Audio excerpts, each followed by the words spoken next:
Okay, this is the last Sunday series na ating pong pinag-aaralan patungkol po dito sa ating pong A New Start, A New You. At ibig sabihin lang, hindi lang natatapos dito of course yung ating pong series dahil lalo na itong Bible month. At ito yung Sunday, the last Sunday of the month ay yun po yung celebrate talaga yung tinatawag nating Bible Sunday service. At dahil doon, ang Philippine Bible Society, meron po sila, nakakanan niyo po yung Bible reading guide. Kung wala pa po kayo, please, abit, dahil makakatulong po yan sa ating journey, lalo na po sa ating paglago sa salita ng Diyos. At ako po nakapag-advance reading na, yung reading po for this day ay na-advance ko na yesterday at yung reading naman for Monday ay actually, yung reading pati sa Monday ay na-advance ko na rin dahil kailangan ko rin pong mag-grow sa salita ng Panginoon. Samahan niyo po muna ako po doon sa ating text, doon po sa Deuteronomy chapter 32 verse 47. Doon dalawang verses yung ilagay po dyan pero kukuhanin natin at ilalagay doon sa ibang part ng ating point of discussions today. Deuteronomy 32 verse 47, sa magandang balita, Biblia muna tayo titingin at tingnan din natin yung English version.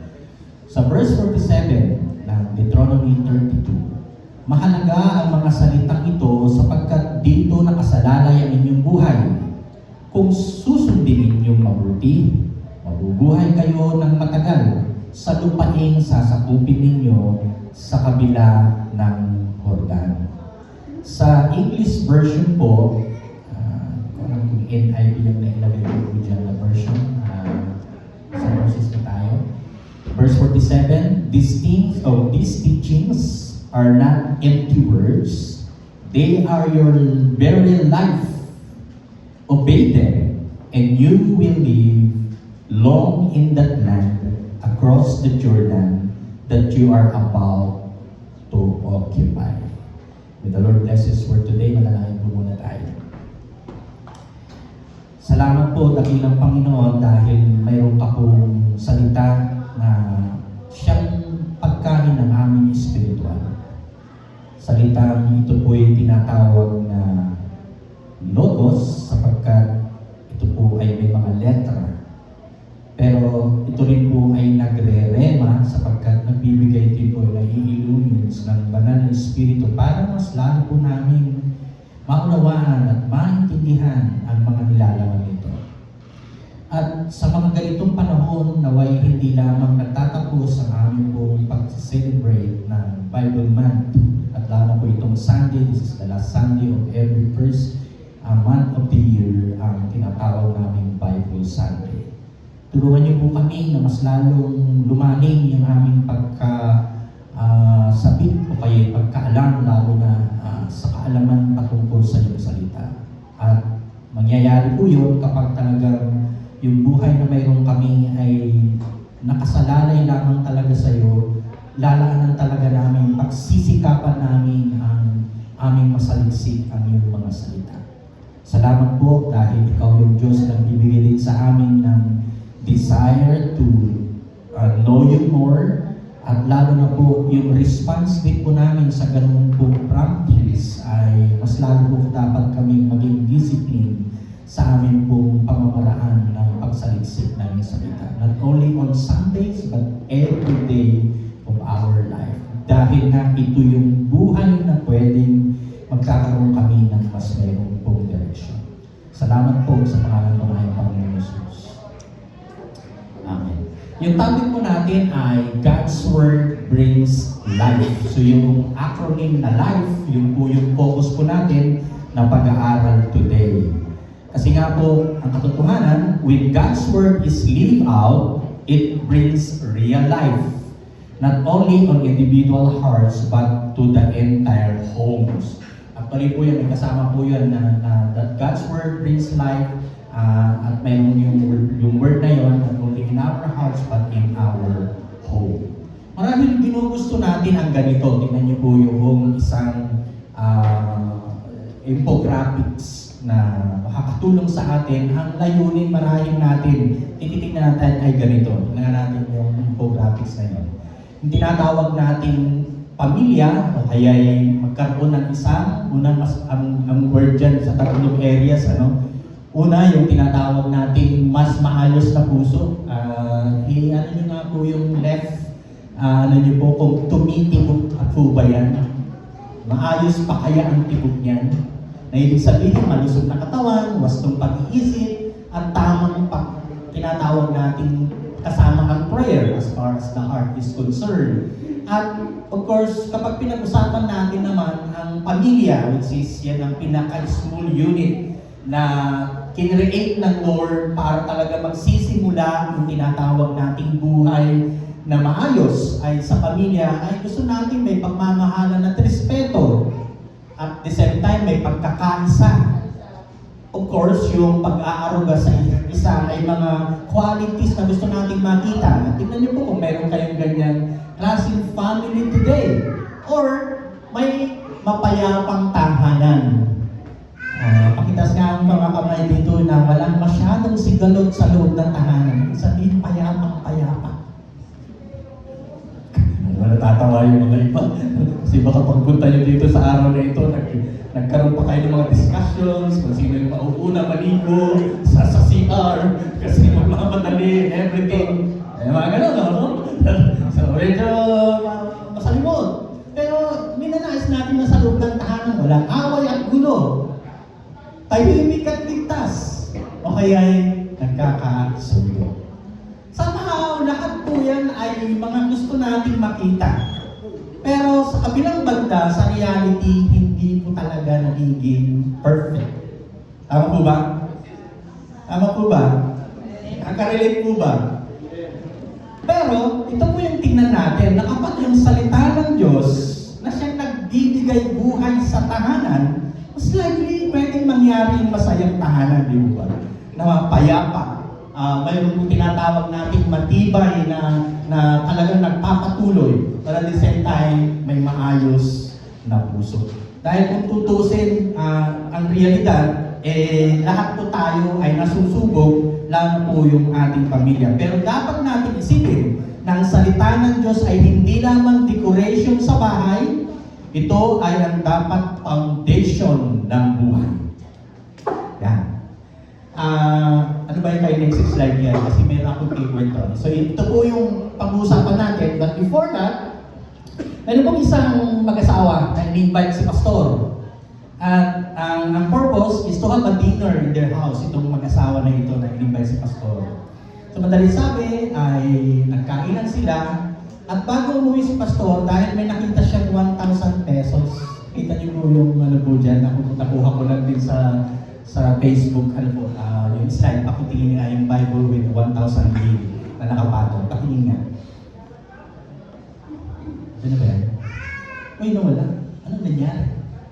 So, hindi nakilagay? Why? Pakitingin nga, alam ko mayroon baka hindi na isama. Anyways, pakitingin kung mayroon man. So, kung ano bang wala, baka hindi na isama, pero alam ko mayroon partner. So, yung solution po ay habang kumakain po siya, nakita ni Pastor po yung 1,000 bill na nakapatong sa lamesa. Pero dahil iniisip niya, baka matapunan ng kung ano-ano, ang ginawa po niya, may nakita siyang Bible sa kanila doon sa tahanan ng couple.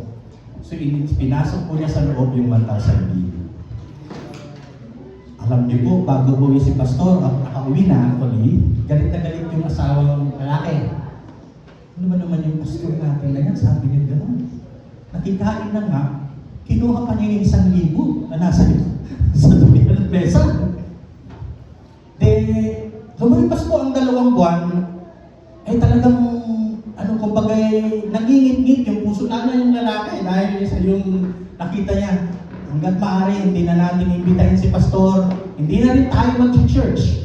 At 2 buwan talagang hindi sumimba yung mag-asawa.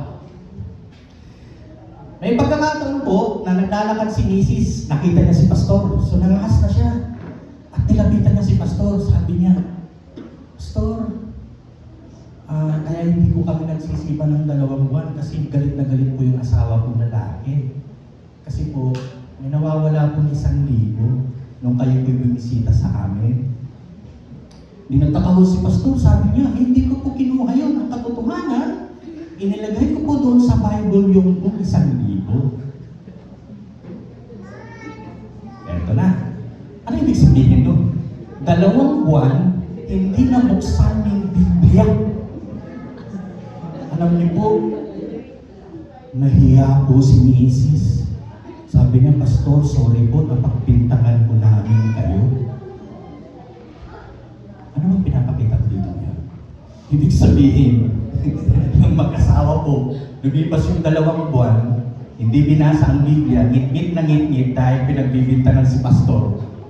Nagnakaw ng 1,000, hindi man pala talaga ninakaw. Ano pinapakita niyan? Ang Biblia po, hindi pa naman po siya pang dekorasyon. Hindi po siya pang display. Kundi ito dapat ay basa. Lesson po yun, mga kapatid. Kaya kapag imbitahin niyo po ako, sabay gano'n. Na kayo maglagay. Kasi malalaman ko po kung nagbabasa kayo ang Biblia. So, yun ang reason po doon. Actually po, tulad yung sinabi po doon sa, sa Joshua 1:8. Yan yung mga journey ng Israelites na binabanggit po doon sa King James Version, Joshua 1:8. The book of the law shall not depart out of your mouth, but thou shalt meditate therein day and night, that thou mayest observe to do according to all that is written therein. For then thou shalt make the way prosperous, and then thou shalt have good success. Mayroon po talaga magagandang nangyayari habang ating pong sinasaliksik at inaalam ang salita ng Diyos. At kapag tinignan niyo po yung background ng binasa natin kanina na Deuteronomy 32, yung po yung mga last part na ng mga chapter nitong Deuteronomy, at yan po yung panahon din na sila na po ay papasok doon sa promised land. At ang kagandahan po nito, si Moises, ang kanyang binanggit ay importanteng dapat nilang alalahanin at gagawin pag naroon na sila. Kaya nga bago pa sila nakapasok dun sa promised land, mayroon ng paalala. Ito pong si Moses para sa pagpasok ng mga Israelite sa tinatawag nating promised land. At ibig sabihin din not only a reminder, but is also a warning. Kasi po kung wala ang Word of God, ang buhay din ng tao, maging tahanan ay hindi rin nagiging maayos. And that is why, ang salita ng Diyos is not meant to be lived. Yung ibig sabihin, yung dapat na mapabuhay, but also to be heard. Kaya yung life na word ay titingnan po natin ngayon sa umagang ito. So yung letter L ay patungkol sa love. Ang John chapter 13, verse 34, sa Good News Translation, ito po ang sinasabi. And now, I give you a new commandment. Love one another.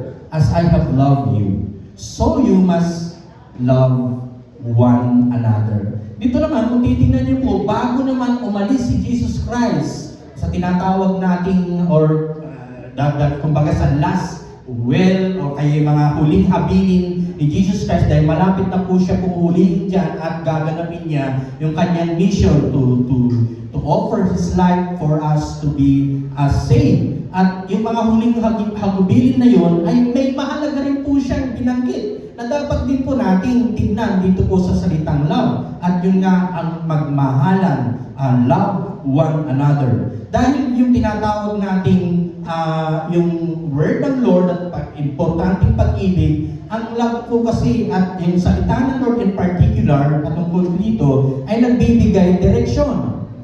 Naliban po dyan, nagbibigay lakas at nagbibigay kahulugan. So itong mahalagang focus as far as the Word of God that entails the love that comes from God ay importante pong makita po sa loob ng tahanan. At individually na i-apply po siya. Kaya nga, hindi lang tayo nabubuhay dahil humihinga tayo. Nabubuhay tayo kapag namumuhay ayon sa salita ng Diyos. Sabihin mo yan sa katabi mo, nabubuhay tayo dahil sa salita ng Diyos. Why? Tingnan nyo nga, topic nyo nga yung inyong mga katawan. Yan. Buhay yan, di ba? Dahil pinapakain nyo 3 times a day at more than pa nga. 5 times. Kaya nga tumataba na nga eh. Pero how about your soul, your spirit? Paano nyo naman ito pinapakain? At ang love natin kay Lord, nagsisilbing, pinamahal din natin, pinapalagahan din dapat natin ang salita ng Diyos. Kaya nga hindi lang nga, sabi ko kanina, hindi lamang pang dekorasyon ang salita ng Diyos. Isinasabuhay natin yan. At kapag mayroong salita ng Diyos na ating napag-aaralan, nababasa, napag-uusapan, may pagmamahal na nagaganap, may pagpapatawad, may respeto sa loob ng bahay. I think mayroon dyan. Pakitingin nga yung part na yan. Nasa slide natin. Ibig sabihin, kapag inalis niyo po yung love in the family, kahit mayroong salita ng Diyos, parang imposible atang walang pag-ibig kung may salita ng Diyos. Dahil sa ibig sabihin, hindi pinamuhay yung salita ng Panginoon. Kaya nga ang missing link as far as this one point na tinitingnan natin ay yung salitang pag-ibig. Kasi kung alam natin ang salita ng Diyos, napapakinggan natin ang mga iba't ibang sermon, nananalangin tayo, pero kung nawawala yung love na salita sa loob ng tahanan, ay parang sinabi rin ni Pablo, kung babasahin niyo po yung 1 Corinthians chapter 13, verse 2 sa Magandang Balita Biblia, ito po ang sinasabi. Pwede basahin po natin yung verse na yan. Kung malaki po dito sa yan, mas malaki po dito. 1, 2, 3. Kung ako man ay may kakayahan magsalita ng mensahe mula sa Diyos at umuunawa sa lahat ng hiwaga, kung nasa akin man ang lahat ng kaalaman at lahat ng pananampalataya, ano pa makakalipat ako o nakakapaglipat ako ng mga bundok. Ngunit, ngunit wala naman ako, anong word? Sabihin mo sa katabi mong pag-ibig. Yan. Wala akong kabuluhan. Ibig sabihin, si Pablo, pinahalagahan po niya yung love instead of that kind of giftings. Doon hindi natin inaalis na mahalaga ang mga kaloob na ibinigay ni Lord para magamit sa kanyang kaharian. Pero kapag nawawala mo yung pag-ibig, kahit na ikaw ay gifted person, medyo may question po ata. Dahil kapag hindi mo yan ipinamuhay, hindi yan nakikita sa'yo, may problem on how you see how love is important in a life of a person. And that is why love is the missing link. Dahil God's Word teaches truth, but love is what gives its life. Ulitin ko po yun. God's Word teaches truth, nagtuturo ng katotohanan ng salita ng Diyos. Pero, ang pag-ibig ang nagbibigay buhay. Yan. Parang ganito po yan. Alam mo na ang lahat ng nilalaman ng Biblia. Lahat ng katotohanan, sabihin na natin. Pero kapag hindi mo na i-apply yung salitang pag-ibig, parang may question po ata sa pagkaunawa mo sa salita ng Diyos. So, ibig sabihin, alam natin ang katotohanan, dapat i-express po natin yan, ipapakita natin lalo na yung pag-ibig. Why? Because the word becomes rules without relationship. Ang disiplina becomes harshness kapag wala yung love. Correction becomes condemnation kapag wala yung love. Faith becomes form without power kapag wala ang love.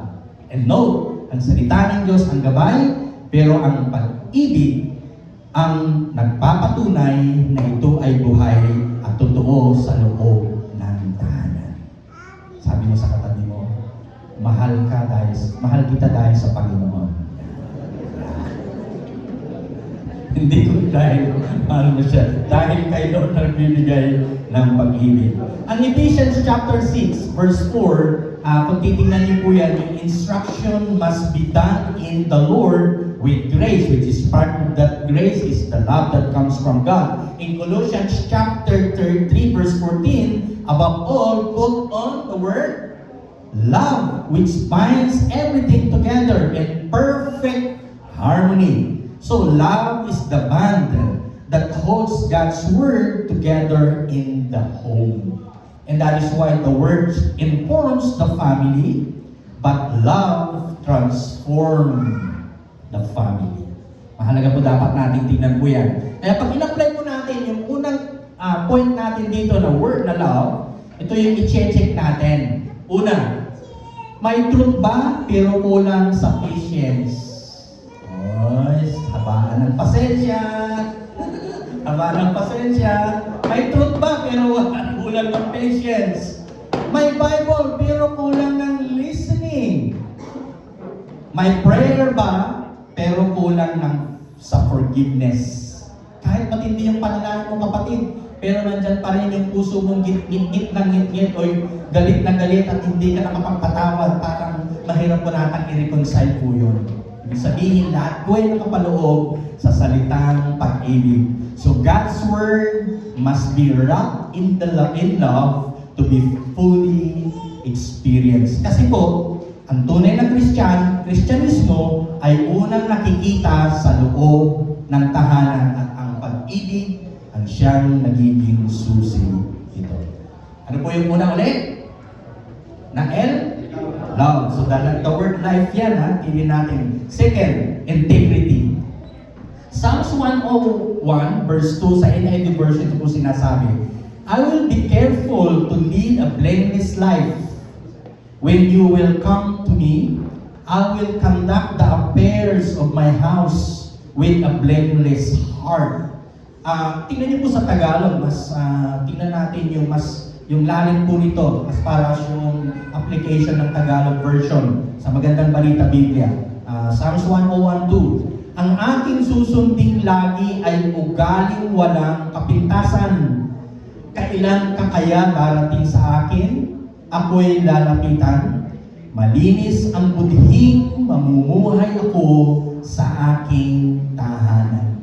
Ang integrity po ay pwedeng nakapaloob po dyan yung tinatawag nating consistency between belief and behavior. Okay? Na ibig sabihin po niyan, ito yung pwedeng application niyan. Pwedeng tingnan natin, halimbawa, ang isang asawang lalaki, the husband, yung loving sacrificially ay makikita na may integrity na napapansin. Yung wives naman, o mga kababaihan, nire-respeto ang asawa faithfully. Yung respect, o respecting faithfully. Yung mga magulang naman, nagmo-model ng patungkol kay Kristo. And at the same time, yung mga anak naman ay ino-obey, of course, ang Lord at mga magulang with honor. So kapag tinignan niyo po lahat po yan, nakarap sa isang pamilya, ang asawa ay sacrificially nagmamahal, nang walang iba, hindi nag-cheat-cheat. Yan. Mahalaga po makita natin yan. Kasi po kung tama ang pagtanaw natin sa salita ng Diyos, umiinog yung pag-ibig, kasunod din po dapat yung integridad ay nakikita. At the same time, yung asawa ng babae, ay tinitignan yung magiging part niya sa loob ng pamilya as far as the integrity is concerned, to be faithful maging sa kanyang husband at sa buong pamilya. And at the same time, yung modeling. Ito po yung problem po kasi, kapag halimbawa mga parents, mangungusap po ako sa inyo ngayong umaga. Kung sasabihin niyo po sa inyong anak, huwag magsinungaling, pero kayo po, pag may kumakatok, may isang tao, tinahanap po kayo, sasabihin niyo sa anak, ay sabihin mo, anak, wala dito si tatay yan.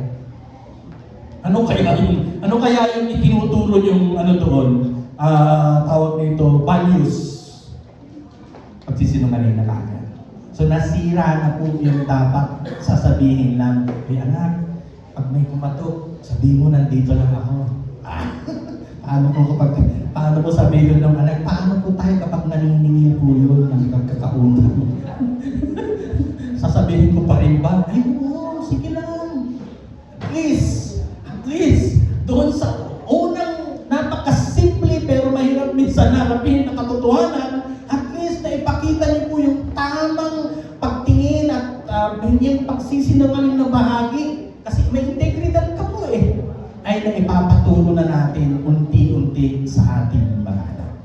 Sabi mo sa katabi mo, totoo lang dapat sabihin natin. Dahil, sipin nyo na lamang po, kung sa loob ng pamilya, hindi na po nangyayari yung integridad, Paano po yan kapag naging leader na, o kaya naging senador na, at naging congressman na, o naging presidente na, ano na nangyayari sa ating bansa, di ba? And that is why that's the very heart of the problem sa ating bansa ngayon. Kasi sa tahanan, hindi talaga na-build in yung word na integrity. Diba, sabihin na lang natin, napasimplify na rin. Ang inyong mga anak, kapag yan po ay kumupit at nalaman nyo, sasabihin nyo kaya, 5 piso lang naman yan, barya lang. Barya lang, ano? Eh tapos na ulit-ulit. Magmula sa 5 piso na 500 na. Uy! Sasabihin nyo, ay barya lang yan, may milyon naman tayo nakalagay sa bangko. Ano na nangyari? Yung 500 naging 1,000. Kaya niyo pa kayo yan ayusin o pigilin yung isa, itama yung mali na ginagawa? Medyo mahirap na po kasi may pattern na. At alam niyo po yung problema ngayon ng ating bansa. Na yung mga leader natin na inaasahan, hindi na natin nakikita sa kanilang integridad. Kasi sa loob ng tahanan pwedeng nagsimula yun na hindi na itama. And that is why, please, parents, I'm talking to you today, let the Word of God make it a barometer, a roller, a measurement, na kapag talagang mali yan, sabihin yung mali. Amen? Sabihin ko, hindi ako nagagalit. Sinasabi ko rin, sinasabi ng salita ng Lord. Kasi po, pag hindi niyo po yung ginawa, most likely, kayo ang pinanggalingan ng magiging malalaking problema.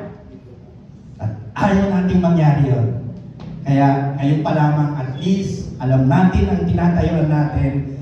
Dahil kung titingnan niyo po, kahit na ganun pa man yung sinabi ng Lord sa mga taga-Israelites using Moses as the spokesperson, ay patuloy pa rin na nangyayari yung kanilang maling pagkilala sa Diyos at yung kanilang pamumuhay. Kahit na may warning at reminder, still they live alive and not in direction of the Word or even in the sight of the Lord. Kasi nga po, hindi talaga ganun kadali ang nangyayari. Pero at least, we are doing something that could make that kind of integrity ay mangyari po sa ating pong tahanan magsisimula. Maliban pa po dyan yung immorality. Kasi alam naman po natin, ang lahat ng mga issues na ito ay pwedeng nangyayari sa labas. Pero most likely kapag sa loob ng tahanan, kapag may immorality na nangyayari, mahirap po yan makita yung truth kung ganon. And that is why even immorality should be in the right place because integrity is there. So, una, ano yung una ulit? Love. Pangalawa, integrity. At yung letter F ay ano kaya? Faith. Kung titingnan niyo po, ang word ng faith diyan ay tumutukoy sa paano nila tignan ang pagkilala nila, mga Israelites in particular, sa tinatawag nating nag-iisang Diyos. At ang sinasabi palagi ng Panginoon ay yung salitang word na Yahweh, the God ng tinatawag nilang ng Israel. At yung mga iba't ibang gods sa bawat lugar na napupuntahan nila ay hindi dapat maging dahilan na kanilang kikilalanin dahil they have one God. Kaya nga naka-built in yung pagtuturo sa kanila ng truth about the Word of God na magtiwala sila kay Yahweh lamang at sundin ang anumang iniuutos ni Yahweh. Kaya nga kung titingnan niyo po, hindi mo maipapasa ninyo po yung pananampalataya na mayroon kayo ngayon kung hindi niyo po ipinasa buhay yung salita ng Diyos. Why? Kasi faith that could also make that praying together sa home, trusting God in crisis, and choosing to obey or choosing obedience kahit mahirap. Tulad ng sinasabi po dito at yung pipupuntahan natin dito sa letter F na ito na faith. Sa Deuteronomy pa rin, pero chapter 6, magbabacktrack tayo kasi kanina 32 yung binasa natin. Pero bago dumating pa nga yung chapter 32 na yun, mayroon ng binabanggit patungkol sa salita ng Diyos na kailangan ituro ng mga magulang. Deuteronomy chapter 6, verse 4 to 9, ito pong sinasabi. yung the word pakinggan, which is mahalaga po yun sa bansang Israel kapag sinabing the word Shema na tinatawag. So, pakinggan mo o Israel, si Yahweh na ating Diyos, ang tanging Yahweh. O Panginoon, kung ilalagay natin. At may binanggit po dyan as far as the command, ibigin si Yahweh na iyong puso, ng buong puso, buong kaluluwa, buong lakas. Ang mga utos na iyay itanim ninyo sa inyong puso. Tapos mayroon pong 4 na ay ang mahalagang learnings na dapat, principles din as well, na from the time of the Old Testament, the time of Moses, at maging sa panahon natin ngayon, applicable po yan even to the next generation. Yung unang ay is yung verse 7, ituro, which is the teaching. Ituro ninyo ito sa inyong mga anak, pag-aralan ninyo ito sa inyong tahanan. Grabe ho yung kapag pinag-usapan natin yung Word of God in the home. Sa inyong paglalakbay, sa inyong pagtulog sa gabi, at sa inyong pagbangon sa umaga. Maliban sa ituro, ipulupot ninyo ito sa inyong mga kamay bilang tanda. And then, itali sa inyong noo. And then verse 9, isulat sa mga hamba ng pintuan ng inyong bahay at mga tarangkahan. Kung titignan niyo po yung 4 na areas na yan, na binanggit po dito sa passage na ito, tingnan niyo po yung word na ituro. This is the generational transfer na tinatawag. Kaya nga po, hindi po nasa labas yung pagdidisipulo at pagtuturo sa mga anak o sa loob ng tahanan. Nasa loob talaga nangyayari po yun. Actually, yung word na ituro o teach diligently, hindi ko na po inilagay po kasi yan. Yung Hebrew word po niyan is shanan. To sharpen, to repeat, to impress deeply. Talagang grabe, intentional na po talaga, diligently, pagsisikapan talaga. Kaya mga magulang, please, habang maliit pa yung inyong mga anak, even malalaki na siguro, hindi naman pwedeng exempted, talagang doon sa loob ng tahanan may nangyayari ng pag-aaral ng salita ng Diyos. Kung lalagay nga po natin yan, ang pananampalataya hindi namamana biologically, kundi ipinapasa intentionally. Tali po, hindi ko ipapamana sa aking 3 anak yung pananampalataya. Pero pwede ko po siyang intentional na ituro at ipasa sa kanila.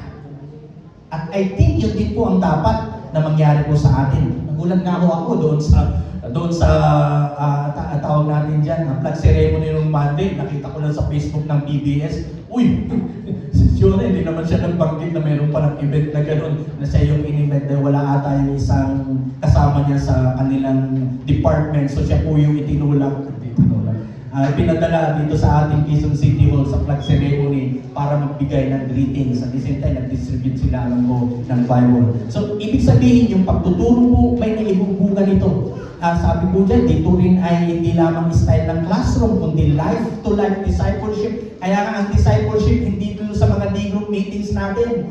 Nangyayari na po yan sa loob ng tahanan.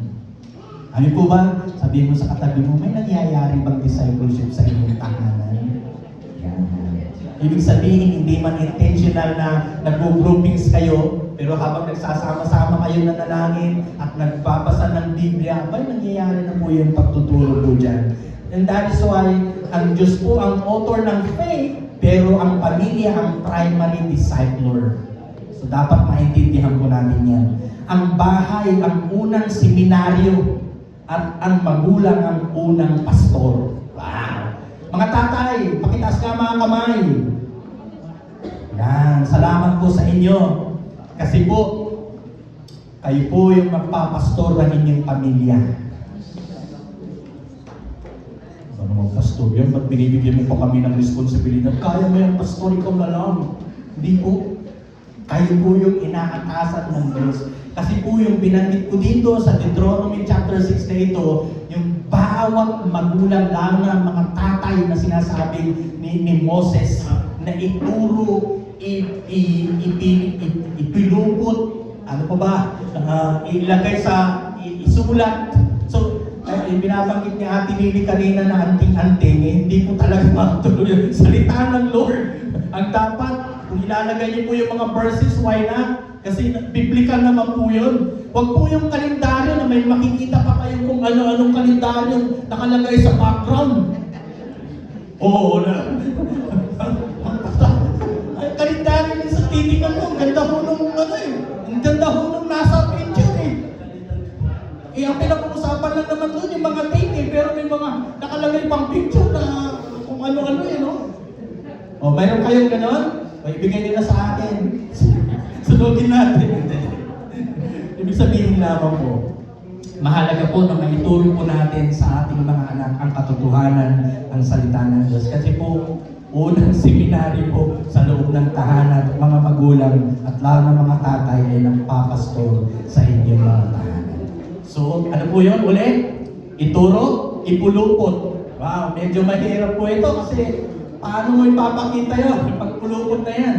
Actually, ang pinakaano po niyan, to bind o itali, ang binabanggit po dyan. So, ang kamay, ang simbolo ng mga gawa at aksyon. So, mahalaga po yun na itong kamay na ito ay nagagamit at naipapakita ang mga katotohanan ng salita ng Diyos. Ang salita ng Diyos ay dapat gumagabay sa ating ginagawa, hindi lang sa ating mga sinasabi. So, mahalaga po maintindihan po natin yan.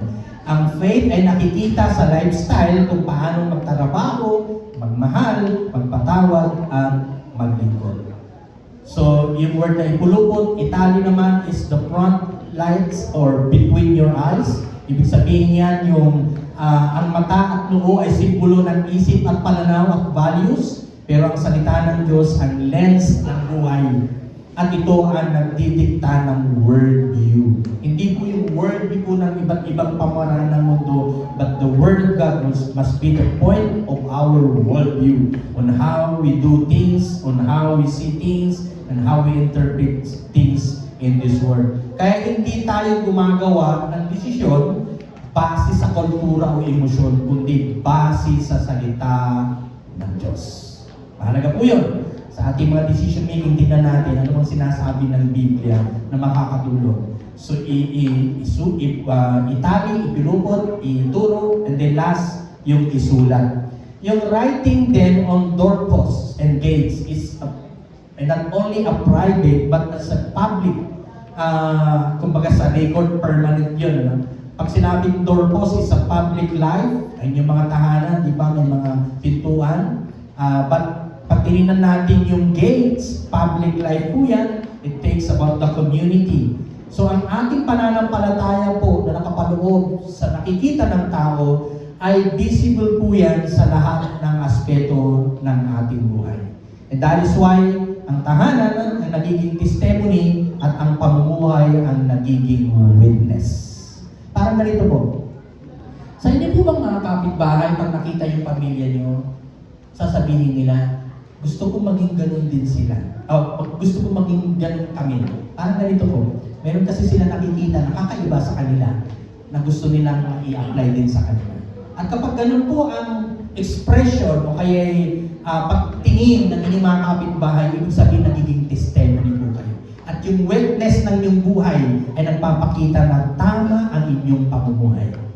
Pero kapag kabaligtaran naman, halimbawa, pag tinanong, saan po ba yung bahay ni Juan? Nung nagtatanong, ay, yun po ba yung pag nakasalubong mo ay ang sugit? Ako po, doon pa naman parang may mali ng impression sa inyo yung pagkatao nyo. Parang ang hirap ata yung, ayun pa man di Kristiyano po yun, pero ang hirap pakibagayan. Kitabi mo sa katabi mo, hindi ako yun. Hindi ako yun, no? Ayaw mo aminin. Hirap pakibagayan, pastor. Okay. Why? Kasi nga po, baka hindi talaga nakikita yung buhay pananampalataya, hindi nagiging good witness yung pamamaraan ng buhay. So please, lahat ng mga parents, ituro, ipulupot, itali, isulat ang mga salita ng Diyos para sa next generation. Okay, so ulitin natin yung tatlong word na nakuha natin dahil nasa last part na po tayo. Yung una, L, love, yung I, integrity, and then yung F, faith. So, dito tayo sa pang-apat, and the last part na ito. Alam niyo po, kapag sinabi natin letter A is the engagement, no? Sa Joshua 24 verse 15, ito naman po yung panahon na po ni Joshua. So, mapapansin niyo po, in the time of Joshua, dami rin po mga nangyari kahit nandun na po sila sa tinatawag nating Promised Land. And the problem is, at that time, nasusubok po yung kanilang stand to serve Yahweh alone. At dumating sa pagkakataon po na itinipon po ni Joshua yung buong Israel. At ito po ang kanyang hamon sa kanila. Joshua chapter 24 verse 15 sa NIV version. But if serving the Lord seems undesirable to you. So ito nangungusap po si Joshua sa buong Israel at the time, nung tinipon po niya. Then choose for yourselves this day whom you will serve. Whether the gods of your ancestors served beyond the Euphrates, or the gods of the Amorites, kasi po may mga ilan po sa kanila talagang sinusunod pa rin yung mga goddess ng iba't ibang area, like sa gods of Euphrates, yung Amorites. Pero ito po ang binanggit po ni Joshua pakasunod po ng kanyang pangungusap sa kanila. In whose land you are living, but, sabi niya, as for me and my household, we will serve the Lord.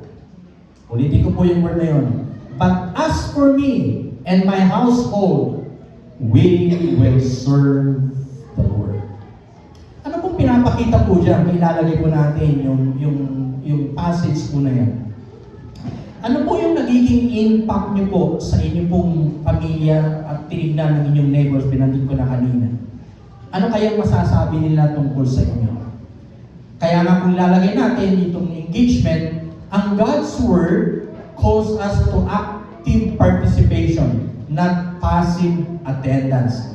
Ano pong binabanggit po yan? Engagement means involved sa spiritual growth ng family, intentional discipleship at home, living testimony sa community. Itong tatlong kahit na simplified na pwede nating makita as we engage sa ating loob ng pamilya pa lamang, ay even yung intentional na discipleship sa loob ng tahanan, at yung paano makapag-testimony sa community, ay pagpapakita po yan ng totoong tayo nga po ay tama yung ating pag-engage sa ating pamumuhay, lalo pag-apply in particular sa salita ng Diyos. So anong challenge po dito? So ang tahanan ang binubuhay ng salita ng Diyos at nagiging ilaw sa ibang tahanan. Parang ganito po yan. Sa ngayon po ay i-intensify natin na talagang makaabot ng mga ibang tao, either kapitbahay mo, kaibigan, ka-office mate mo, kung ikaw ay estudyante, ay kaklase mo. Pero kung mismong ikaw ay hindi talaga nakikita hindi nakikitangan ng totoong example, wala kang love, hindi nakikita sa iyong integrity, even your faith is not solely strong. Ibig sabihin, hindi man natin pinag-uusapan dito yung perfection na word, but kahit pa paano in your Christian life, you are living that kind of love na sinasabi ng Bible. At yung integrity nakikita sa iyo dahil tama, maging yung disposition sa anumang mga bagay sa buhay. At maging paano ka manampalataya kay Lord. Tama pa rin na tinatayuan mo yung katotohanan. And I think yung engagement, it could be seen in us. At makikita na po yan ng mga tao, sila na po mismo ang sasabi, ay gusto kong maging katulad ni Juan. Kasi tama yung kanyang pamumuhay. And I think kapag meron tayong ganon, hindi na po mahirap mag-share ng Word of God. Lalo sa mga taong ating gusto mabuti. So again, ang salita ng Diyos, nagbibigay ng buhay, at yung buhay na yon, yung life na yon, ay yung Word of God. Nasa inyo po ba palagi yung salita ng Diyos at lalo na sa inyong puso? May integrity ba at yung tinatawag nating faith sa buhay natin? Nakikita ba ang pamilya natin na mayroong tamang pananampalataya? And at the same time, as we engage sa spiritual growth, ay nakikita rin sa ating tahanan. Ulitin ko mga kapatid, ito po'y mahalagang bahagi. ang salita ng Diyos ay hindi lamang para sa Sunday. Kasi nababasa natin, napapakinggan nyo. Ito ay para sa Monday hanggang Saturday. Lalo na sa loob ng tahanan. Kaya mga kapatid, kung matutulad po kayo doon sa mag-asawang in-invite si pastor na 2 buwan hindi nabuksan ang Biblia, please, magbago na po kayo. Please pa talaga, no? Kasi po ibig sabihin, hindi niyo talaga pinapahalagaan ang salita ng Diyos. Ito po ang magandang isipin din po natin. At kasabihan ito, pero gusto ko pong dagdagan, I don't know kung gaano katotohanan. A family prays together, stays together. Dagdagan po natin yon. Mas lalong palalimin natin. A family prays together, but a family that reads, believes, and leads the Word of God becomes strong, godly, and lasting family. So, ibig sabihin, hindi lamang sapat yung pananalangin. Samahan natin ng pagbabasa ng salita ng Diyos, ipamuhay natin, paniwalaan natin ang salita ng Diyos, at talaga ho, magkakaroon tayo ng malakas, godly family, at lalawin o kaya'y magiging mahaba o kaya'y natatatag na pamilya. So, I think, makakatulong po sa atin. So, ito po yung ating pong D-group discussion na pwede niyong pag-usapan sa inyong mga pagtitipon. Una, saan bahagi ng life, ano yung life ulit na acronym?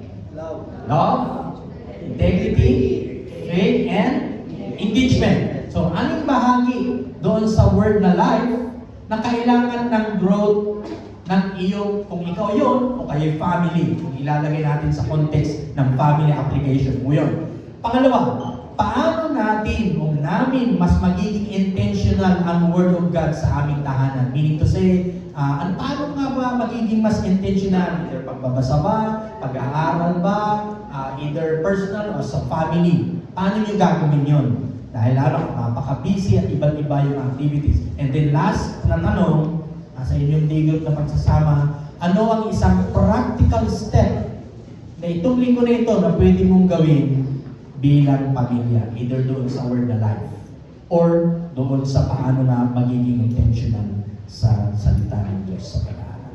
So I pray na itong last Sunday po natin at lalo na sa pagpapatuloy natin sa pagsulong itong taon na ito ay matutunan natin yung salitang life application. Alam mo ulitin po natin, unang L, love, integrity, faith, and engagement. Tayo manalangin. Lord, tulungan niyo po kami na talagang mabuhay dito sa katotohanan ng salita. May apply namin ang pag-ibig sa loob ng tahanan, even outside the home, ay pwede rin itong ma-express sa ibang kapatiran in the right context. Paano rin po kami maging tama at integridad ay makita sa amin at sa pamamagitan ng aming mga values, mga pamamaraan ng buhay, that integrity will still good and remain. At yung faith na mayroon kami, hindi naman po namin ito talaga yung word na makikita kung hindi na ipaturo o kaya kung hindi namin intentionally na i-share sa aming pamilya at even to our people na nakakaugnay namin. And that is why that kind of faith that engage other truth as a result, Lord, ay mangyari rin po sa bawat sa po sa amin. May you bless your word today, and I pray, O God, that you prosper each individual and even families, Lord, today, na patuloy na maging intentional ang pag-aaral sa salita at lalo natin sa kung paano kami maging pagpapala sa iba. May we give all the glory, Lord, and honor in Jesus' name. Amen. God bless you.